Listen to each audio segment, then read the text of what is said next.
બનાસકાંઠા જિલ્લા વિભાજનને લઈ કાંકરેજમાં વિરોધનો મામલો. સ્થાનિકો બાદ ભાજપના આગેવાનો પણ આવ્યા મેદાને.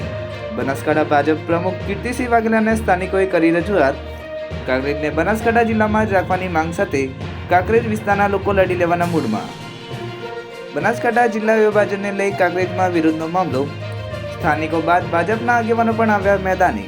બનાસકાંઠા ભાજપ પ્રમુખ કીર્તિસિંહ વાઘેલાને સ્થાનિકોએ કરી રજૂઆત. કાંકરેજને બનાસકાંઠા જિલ્લામાં જ રાખવાની માંગ સાથે કાંકરેજ વિસ્તારના લોકો લડી લેવાના મૂડમાં.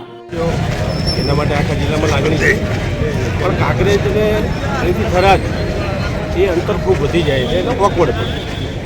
એટલા માટે કાંકરેજની ભાજપના કાર્યકર્તા પણ આ મતથી નારાજ છે. અમારા જિલ્લા પ્રમુખ આદરણીય કીર્તિસિંહના ધ્યાન પર આખો વિષય ભાજપના લોકોએ મૂક્યો અને પબ્લિકમાંથી જે કંઈ વિષય આવ્યો છે એ પણ જિલ્લા પ્રમુખના ધ્યાન ઉપર મૂક્યો છે.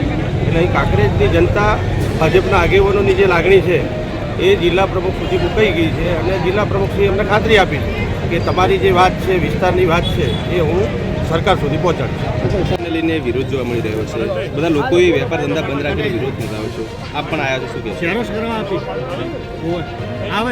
બનાસકાંઠાના લોકોની લાગણીને માગણીને ધ્યાને રાખી માનનીય મુખ્યમંત્રી શ્રી ભૂપેન્દ્રભાઈ પટેલ સાહેબ અને ગુજરાત સરકાર દ્વારા બનાસકાંઠાના લોકોના ભલા માટે, કલ્યાણ માટે જે નિર્ણય કર્યો છે જિલ્લાના વિભાજનનો, એટલે સૌપ્રથમ તો હું વધાવું છું માનનીય મુખ્યમંત્રીશ્રી અને સરકારશ્રી એ આ મહત્ત્વનો નિર્ણય બનાસકાંઠાના પ્રજાહિત માટે જે કર્યો છે એને હું અભિનંદન સહ આપવા છું.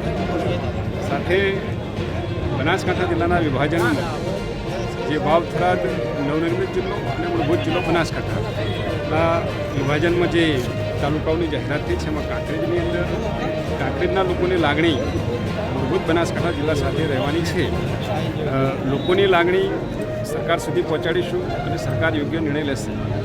ભારતીય જનતા પાર્ટીની સરકાર હંમેશા પ્રજાના માટે, પ્રજાના હિત માટે, પ્રજાના કલ્યાણ માટે કામ કરે છે.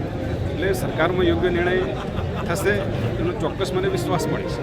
ઓકે સાહેબ, લોકોની માંગણી છે કે જો એનું નિરાકરણ નહીં આવે તો આંદોલનના મૂડમાં પણ છે, શું કહેશો? નિરાકરણ થશે.